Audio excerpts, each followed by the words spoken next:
entonces empezamos la primera sesión ahí con 3 ponencias. Otto Martín García, Alejandro Cuello de la Rosa y Pedro Strategia, los dos, y para terminar con Axel Kaplan. Los temas tienen todos en su programa, no vuelvo a repetirlos todos, solamente ahora empezamos con un tema que todos son interesantísimos, caben dentro del contexto. Acordaos que los niños y los locos son profetas, valores historiográficos de la crónica de Francesc de Zúñiga. Bueno, ante todo, quería agradecer a la organización que me haya brindado la oportunidad de estar aquí y a todos ustedes por escucharme. Mi comunicación se va a centrar en Francesc de Zúñiga, una figura que tiene cierta relación con Diego de Acedo, Bufón retratado por Velázquez, pues en ambos casos nos situamos entre dos hombres de placer, dos locos de corte y letrados. Si Acedo ostentó un cargo de funcionario real, responsable del timbre y la correspondencia del rey, Francesc de Zúñiga, conocido como Francesillo, compaginó sus actividades en la corte con una interesante producción literaria. Con el propósito de analizar esta última, voy a partir de unos pequeños datos biográficos que yo creo que resultan de interés porque van a determinar su trayectoria literaria. Francesillo nació muy probablemente en Béjar hacia 1480 en el seno de una familia conversa. Sus vínculos con el judaísmo resultaron determinantes y, de hecho, el Bufón dedicó numerosas y crueles bromas a sus raíces hebreas. Por ejemplo, en su epistolario afirmó irónico que en un principio las armas del blasón de su familia, entre los diferentes motivos, había un prepucio en recuerdo del que le comió un puerco, cito, con la rabia de la muerte a uno de sus abuelos en tiempos del rey Melquisedec. Este tipo de andanadas contra los suyos no constituía únicamente un intento de anticiparse a las burlas de terceros, sino que servían para caracterizarse como loco de corte. Según indicó Francisco Márquez de Villanueva, quien estudió los vínculos entre los judíos y los bufones a finales del XV y principios del XVI, solo quien juega ese naipe convence como participante de buena fe en la indígnitas de la locura y puede lanzarse desde allí a una recuperación del mundo en nombre de la inteligencia. A comienzos del siglo XVI encontramos un primer hito fundamental para la biografía del bejarano, pues abandona su oficio de sastre y entra al servicio del duque de Béjar, Álvaro de Zúñiga. Este hecho supuso dos circunstancias fundamentales para su trayectoria. La primera, que le permitió, al incorporarse al séquito de este reino de España, rondar por las más altas esferas de la corte de Carlos V. Y asimismo, Francesillo tuvo acceso a la nutrida biblioteca del duque, que supuso un factor crucial de cara a su formación libresca.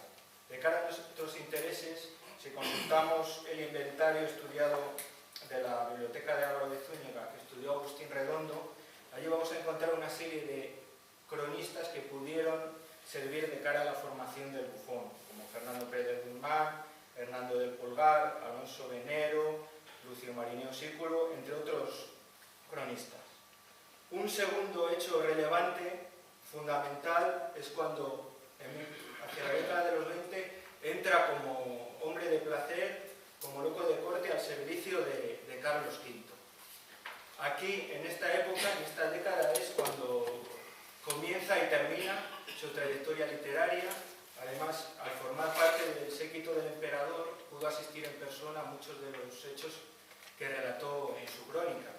Sin embargo, al parecer, cierta broma demasiado cruel del Bufón contra la alta nobleza castellana, a consecuencia de su aparente poca implicación de estos con respecto a la amenaza del turco, pues le supuso el ostracismo y el abandono de la corte.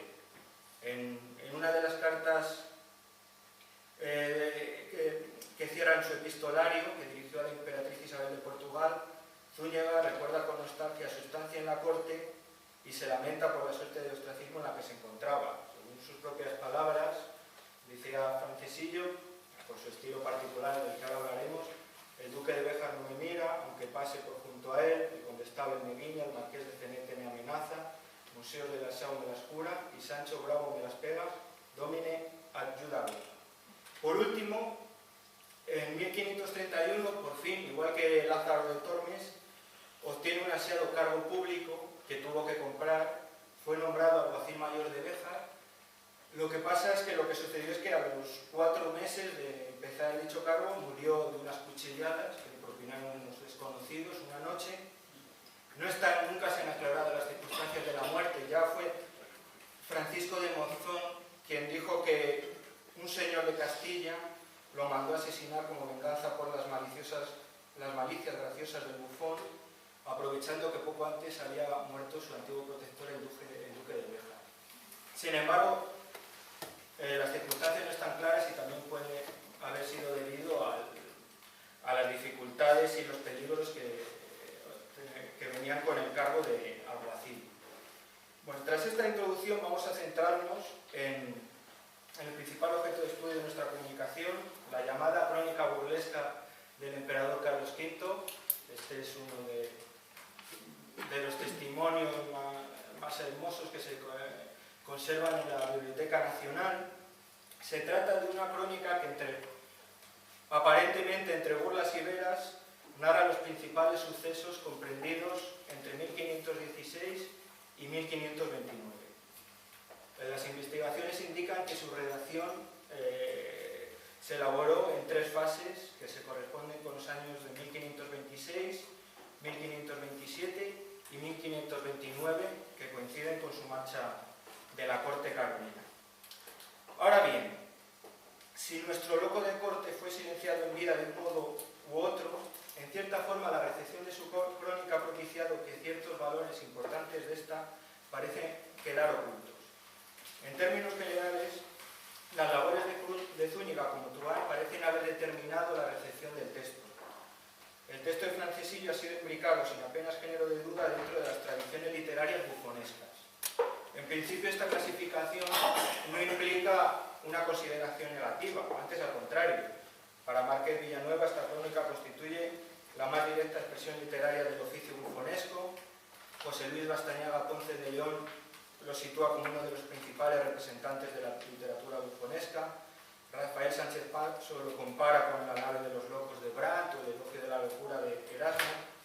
Ahora bien, aunque a grandes rasgos el componente burlesco de la obra de Zúñiga ha sido elogiado, cuando se trata de valorar su condición de crónica encontramos opiniones más dispares. Por ejemplo, el mismo Márquez Villanueva habla de una visión histórica locamente arbitraria. Sánchez Paso consideró falso y aparente su modelo historiográfico, donde no existe vocación de historiador, sino de amenizador. George Mariscal señaló que en su representación aleatoria de sucesos históricos, los intentos del bufón por autopromocionarse ante su monarca eliminan cualquier resto de objetividad propia del discurso historiográfico. En todo caso, estos mismos autores coinciden en afirmar que la obra de Francesillo es fruto de su contexto, y este va a ser nuestro punto de partida fundamental para intentar matizar estas últimas opiniones acerca sobre los supuestos valores o no del discurso historiográfico francés de Zúñiga. Vamos a partir de una propuesta interesante de Fernando Miguel Pérez Herranz, quien descubrió en el pensamiento hispano del XVI una suerte de pugna entre 2 polos ideológicos. Por un lado estarían los bautizados como lindos, los legítimos en sentido etimológico, y por otro los tornadizos, aquellos individuos caracterizados por su heterodoxia.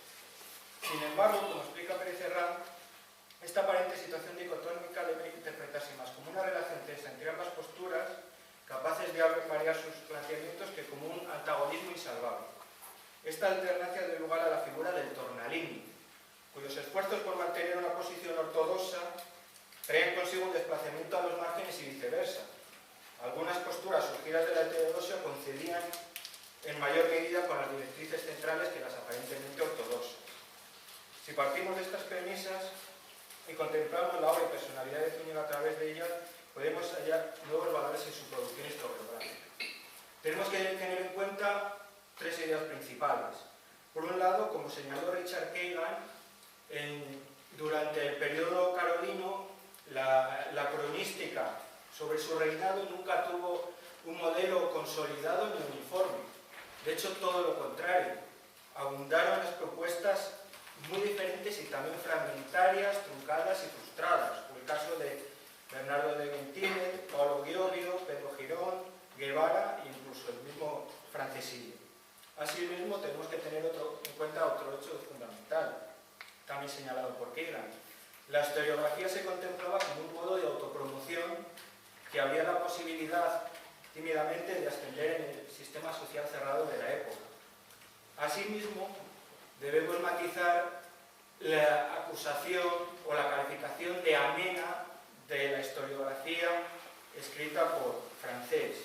Según señaló Peter Bird, la escritura de la historia durante el Renacimiento se concebía como una ética aplicada, donde la retórica sustituyó, cito, al puño cerrado de la lógica escolástica para difundir principios morales de manera comprensible y eficaz. Lo explica de forma muy clara otro cronista de la época, que en mi opinión tiene ciertas coincidencias como Tornalindo con don Francés, Gonzalo Fernández de Oviedo, en su epílogo real, indica: como quiera que los preceptos y doctrinas de la filosofía informen y enseñen la vida de los hombres, con mucho provecho y hermosura, con mayor utilidad y más hermoseadamente lo hacen las lecciones historiales. Ahora bien, habría que preguntarse cuál es el modelo retórico con que se articuló este discurso historiográfico. Partimos de la respuesta de Alfonso Mendiola, quien responde que fue el género epidíctico de la retórica el que se vinculó con el discurso cronístico de la época, ya que, cito, la historia tiene en aquella época como finalidad alabar al que hace cosas buenas y reprobar al que hace cosas negativas, de manera que al emplear en la historia este género retórico determinó crear un discurso de carácter desmembrado donde la esperable sucesión de hechos históricos se interrumpe una y otra vez por amplificaciones y por digresiones que servían para mostrar a los receptores la condición virtuosa o viciosa de las personalidades tratadas. De hecho, si acudimos a una retórica de la época muy interesante, porque incluyó no solo las antiguas nociones clásicas, sino también las últimas ideas venidas de la retórica vicentina, que fue fundamental para entender el género demostrativo, pues Miguel de Salinas explica la causa epidíptica en los siguientes términos: demostrativos cuando demostramos, enseñamos o damos cuenta de la cualidad y manera de una cosa. Dícese demostrativo porque demuestra cuál sea la cosa de qué se trata. De este género de causa usan más los historiadores. Asimismo, el propio Salinas explica el recurso del amplificatio, relacionándola con esta causa demostrativa, indicando que consiste en pintar la cosa por palabras que sí son más graves que según la realidad de verdad es aquello que por ellas queremos significar. Para intentar plasmar de forma más práctica todas estas nociones teóricas, vamos a partir de unos ejemplos extraídos de la crónica de don Francés. Uno de los hechos, entre tantos, que narra sobre el reinado de Carlos V es la derrota y cautiverio de Francisco I en Pavía. En la corte más cesarista del emperador, este hecho se vio como el justo castigo de la providencia a los desmanes del francés y como una oportunidad única para lograr la ansiada unidad de los cristianos frente al turco.